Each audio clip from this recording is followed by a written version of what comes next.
তুই কাল রাতে ফোন করেছিলিস না, আমি একদম ধরতে পারিনি রে, ভেরি সরি। আর কি হয়েছে জানিস? আরে কাল মুডটা একদমই ভালো ছিল না রে।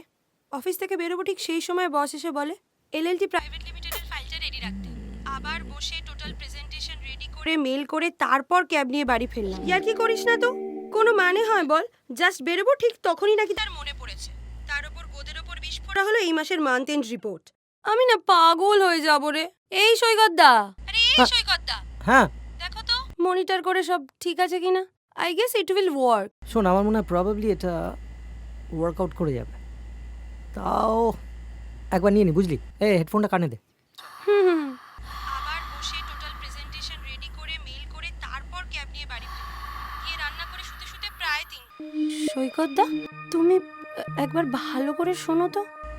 আমার ভয়েসের নিচে দেখো একটা ফিসফিসের নয়েজ আসছে। এটা রিমুভ হলে বলো, না হলে আবার আমাকে রিটেক দিতে হবে। কি হয়েছে? একটা রিটেক নয় দিলি, তাতে কি আছে? তুমি দেখো। তার উপর গোদের ওপর বিস্ফোরা হলো এই মাসের মান্থ এন্ড রিপোর্ট। আমি না পাগল হয়ে যাবো রে।